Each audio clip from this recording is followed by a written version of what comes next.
Greenland. ఇప్పుడు Greenland చుట్టూ ప్రపంచ దేశాలన్నీ కూర్చొని ఉన్నాయి. గ్రీన్లాండ్ కు మద్దతు ఇస్తున్న ఐరోపా దేశాలపై అదనపు సుంకాల గ్రీన్లాండ్ ను స్వాధీనం చేసుకునే దిశగా అమెరికా ప్రయత్నాలు ముమ్మరం చేసింది. ట్రంప్ అయితే పిచ్చోడ్లాగా గ్రీన్లాండ్ వెనకాల పడి ఉన్నాడు. అసలు ఈ గ్రీన్లాండ్ సంబంధించి మనం ఎవ్రీథింగ్ తెలుసుకుందాం ఇప్పుడు.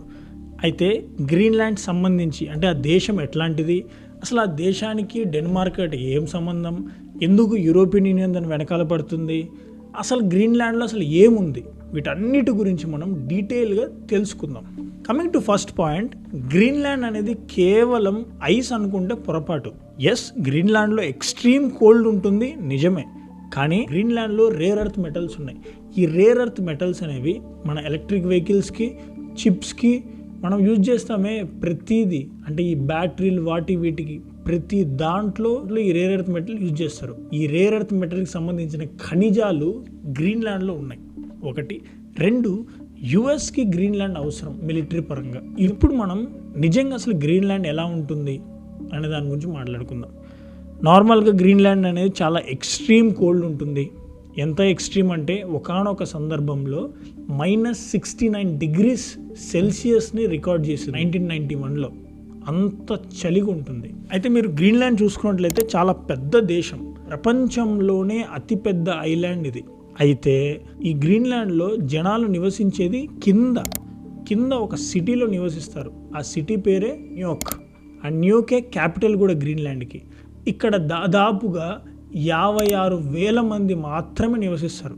మొత్తం దేశం కలిపి 56,000 మాత్రమే, కానీ చూడ్డానికి మాత్రం చాలా పెద్దగా ఉంటుంది. ఎంత పెద్దగా అంటే సౌదీ అరేబియా అంత సైజులో ఉంటుంది ఈ గ్రీన్లాండ్. అయితే గ్రీన్లాండ్లో నివసించే జనాలు మోస్ట్గా ఇన్యూట్లు అంటే వీళ్ళు అలాస్కా మరియు సైబీరియా దేశాల నుంచి వలస వచ్చిన మనుషులు. ఎప్పుడు వచ్చారంటే దాదాపుగా ఇప్పటి నుంచి ఒక 4,500 సంవత్సరాల క్రితం వాళ్ళు అక్కడి నుంచి ఇక్కడికి వలస రావడం జరిగింది, వచ్చి ఇక్కడే ఉండిపోవడం జరిగింది. వీళ్ళు దాదాపుగా 89% ఆఫ్ ద పాపులేషన్ ఉంటారు డెన్మార్క్లో. వీళ్ళు ఎథనిక్ కూడా. తర్వాత ఎవరు ఉంటారు అంటే దాదాపుగా ఒక 7-8% పాపులేషన్ డానిష్ అంటే డెన్మార్క్ పీపుల్ ఉంటారు. అయితే గవర్నమెంట్ మరియు పార్లమెంట్ మొత్తం డెన్మార్క్కి సంబంధించిందే ఉంటుంది. వాళ్ళ పాస్పోర్ట్ కూడా డానిష్ పాస్పోర్టే ఉంటుంది. అంటే గ్రీన్లాండ్ అనేది వాళ్ళకి స్వతంత్రం లేదు, వాళ్ళు సోవరెన్ కాదు, వాళ్ళు ఈ డెన్మార్క్ కిందనే ఉండడం జరుగుతుంది. అయితే ఈ ఇన్యూట్స్ అనే పీపుల్ అసలు గ్రీన్లాండ్కి ఎలా వచ్చారంటే ఫస్ట్ వాళ్ళు అక్కడెక్కడో అలాస్కాలో మొదలయ్యారు, అక్కడ నుంచి కెనడాకి వచ్చారు, కెనడా నుంచి తర్వాత గ్రీన్లాండ్కి రావడం జరిగింది. ఇది జరిగింది ఎప్పుడు? దాదాపుగా 4,500 సంవత్సరాల క్రితం. గ్రీన్లాండ్ అనేది ఎంత పెద్దగా ఉంటుందో దేశము, వాళ్ళు నివసించే జనాల యొక్క సిటీ అంతే చిన్నగా ఉంటుంది. అదే ఒకే ఒక సిటీ, అదే క్యాపిటల్ న్యూయార్క్. ఆ న్యూయార్క్లో మీరు చూసుకున్నట్లయితే ఒకటే షాపింగ్ మాల్ ఉంటుంది, కేవలం ఒకటే 3 ట్రాఫిక్ సిగ్నల్స్ ఉంటాయి, 6,000 కార్లు ఉంటాయి, అంతే.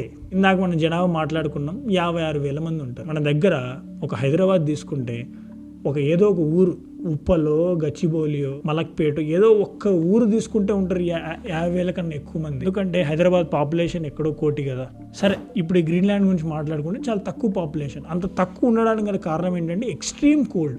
అంత చలిలో నివసించడం చాలా కష్టం అయిపోద్ది. మనలాంటి వాళ్ళం అసలు పోతే ఇబ్బంది పడాల్సిందే. గ్రీన్లాండ్లో వాళ్ళు తినే తిండి గురించి మాట్లాడుకుంటే చాలా విచిత్రమైన తిండి తింటారు వాళ్ళు. అసలు ఏం తింటారంటే వేల్స్ ఉంటాయి కదా, వేల్స్ యొక్క చర్మాన్ని తినడం జరుగుతుంది. సీల్స్ని తింటారు వీళ్ళు, ఓలార్ బియర్స్ని తింటారు. ఎందుకంటే అదే దొరుకుతుంది, అవే దొరుకుతాయి చలిలో, కాబట్టి దాన్నే తినడం జరుగుతుంది. అయితే ఇందాక మనం కార్ల గురించి, అక్కడ ఉన్న ట్రాఫిక్ గురించి మాట్లాడుకుంటున్నాం కదా.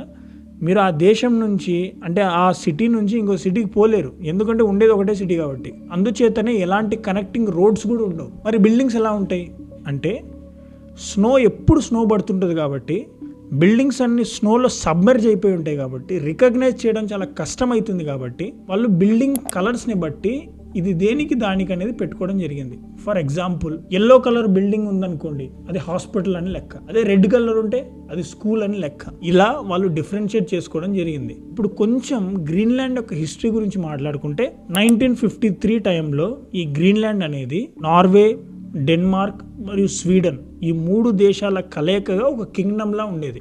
దాంట్లో భాగమే ఈ గ్రీన్లాండ్ కూడా. అంటే ఇది 4వది కాదు, డెన్మార్క్లో భాగం. అండ్ డెన్మార్క్ ఈ 3 ఉంది కాబట్టి ఇది ఒక కింగ్డమ్లో ఉండేది 1953 వరకు. తర్వాత ఎప్పుడైతే ఏ దేశానికి ఆ దేశం ఇండిపెండెన్స్ని ప్రకటించుకొని వెళ్ళిపోయాయో ఇది డెన్మార్క్ కిందనే ఉంది కాబట్టి అప్పటి నుంచి ఇప్పటి వరకు డెన్మార్క్ కిందనే ఉన్నది. అయితే 2009లో మాత్రం గ్రీన్లాండ్కి డెన్మార్క్ కాస్తంత స్వతంత్రం ఇవ్వడం జరిగింది. కొంచెం అంటే కొంచెమే, ఏదో వాళ్ళ రోడ్డుకి సంబంధించినవి, పోస్టల్కి సంబంధించినవి ఇలాంటి మాత్రమే గ్రీన్లాండ్కి ఇవ్వడం జరిగింది. మిగతాదంతా అంటే ఫారిన్ అఫైర్స్ కానివ్వండి, ట్రాన్స్పోర్ట్ కానివ్వండి, ఇవన్నీ ఇప్పటికీ డెన్మార్క్ చేతిలోనే ఉన్నాయి. అందుకే నేను ఇందాక మాట్లాడినట్టు గ్రీన్లాండ్ వాళ్ళకి డానిష్ పాస్పోర్టే ఉంటుంది. ఆబ్వియస్లీ ఆ డెన్మార్క్ అనేది యూరోపియన్ యూనియన్లో భాగంగా ఉంది కాబట్టి యూరోపియన్ యూనియన్ పాస్పోర్ట్ ఉంటుంది అనుకోండి. అంటే ఇప్పటికీ గ్రీన్లాండ్ అనేది డెన్మార్క్లో భాగమే. మరి వాళ్ళు ఎలా జీవిస్తారు, ఏం పని చేస్తారు అంటే వాళ్ళ ప్రధానమైన వృత్తి వచ్చేసరికి ఫిషింగ్, చేపలు పట్టడం. చేపలు మాత్రమే కాదు, ఇందాక మనం చెప్పుకున్నట్టు వేల్స్ని, సీల్స్ని, పోలార్ బియర్స్ని వాటిని పట్టడం, అవే తినడం, బ్రతకడం జరుగుతుంటుంది. అయితే ఇక్కడ ఎక్కువ శాతం ఫిషర్మ్యాన్లు ఉండడం కారణంగా ఫిషింగ్ ఇండస్ట్రీ బాగా డెవలప్ అయింది. ఎంతలా డెవలప్ అయిందంటే ఇక్కడ పట్టిన సీ ఫుడ్ ఏదైతే ఉంటుందో అది డెన్మార్క్ ఎక్స్పోర్ట్ చేయడం జరుగుతుంది. డెన్మార్క్ దాన్ని అమ్ముకోవడం కూడా జరుగుతుంది. అమ్ముకున్నది డెన్మార్క్కే డబ్బులు. ఎందుకంటే ఇక్కడ నువ్వు నేను అనేది లేదు, అంతా ఒకటే కాబట్టి. అయితే వీళ్ళు తినే తిండి కొవ్వు భాగం ఎక్కువ తింటారు. వేలుందా, వేలు కొవ్వు భాగం తింటారు. అలా కొవ్వు భాగం తినే వీళ్ళు సర్వైవ్ అవుతున్నారు ఎన్నో వందల సంవత్సరాల నుంచి. లేదంటే ఈ ఆర్కిటిక్ క్లైమేట్కి చాలా కష్టం. రెండోది టూరిజం ఉంటుంది ఇక్కడ, కానీ ప్రధానంగా నడిచేది మాత్రం ఫిషింగే. ఇప్పుడు గ్రీన్లాండ్ యొక్క జియోగ్రఫీ గురించి మాట్లాడుకుంటే గ్రీన్లాండ్ అనేది 80% మొత్తం గ్రీన్లాండ్లో ఐస్ అంటే ఐస్ షీట్స్తోనే కవర్ అయిపోయింది. చుట్టూ అంటే గ్రీన్లాండ్ చుట్టూ గ్రీనరీ ఉంటుంది. అందుచేతనే దీన్ని గ్రీన్లాండ్ అని పేరు పెట్టడం జరిగింది. కింద మాట్లాడుకున్నట్టు కింది భాగంలో న్యూక్ ఉంటుంది. ఆ న్యూకే సిటీ, ఆ సిటీలోనే వీళ్ళు బతుకుతూ ఉంటారు. అదే క్యాపిటల్ కూడా. ఇది గ్రీన్లాండ్కి సంబంధించి జియోగ్రఫికల్గా మాట్లాడుకుంటే. అయితే ఈ గ్రీన్లాండ్ మీద కన్ను పడింది ట్రంప్కి. ఎందుకంటే ఆల్రెడీ యుఎస్కి సంబంధించి ఎప్పటి నుంచో ఒక మిలిటరీ స్టేషన్ ఇక్కడ ఉంది. దాన్ని ఇంకా డెవలప్ చేసుకొని మొత్తానికి గ్రీన్లాండ్ని మనం ఆక్రమించుకోవడమో కొనుక్కోవడమో చేస్తే యుఎస్ దీన్ని కంప్లీట్గా డెవలప్ చేయొచ్చు. అందుచేత రేపటి రోజు రష్యా నుంచి ఏదైనా మిసైల్స్ వస్తే ఆ మిసైల్స్ని ముందుగానే డిటెక్ట్ చేస్తుంది ఎక్కడ, గ్రీన్లాండ్. రెండోది, రాబోయే రోజుల్లో ఐస్ అనేది కరుగుతుంది. ఐస్ కరిగినప్పుడు కొత్త సీ రూట్స్ అనేవి బయటపడతాయి. ఆ సీ రూట్స్ని మనం కంట్రోల్ చేసిన వాళ్ళం అవుతాం.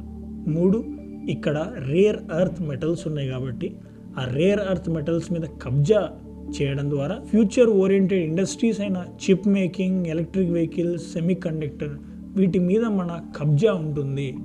తద్వారా చైనా యొక్క డామినెన్స్ తగ్గుతుంది అని యుఎస్ పర్టికులర్గా ట్రంప్ అనుకున్నాడు. కాబట్టి ట్రంప్ ఇప్పుడు ఇట్లాంటి పనులు చేస్తున్నాడు. అయితే ట్రంపే మొదలుపెట్టిండ గ్రీన్లాండ్ని కొనడంలో అంటే కాదు, ఇది ఎప్పటి నుంచో నడుస్తుంది. మనోడు స్పీడప్ చేశాడు అంతే. ఇదండి గ్రీన్లాండ్ సంబంధించి. రేపు మళ్ళీ ఇంకొక మంచి వీడియోతో కలుద్దాం. అప్పుడు దాకా బాయ్ అండ్ జై హింద్.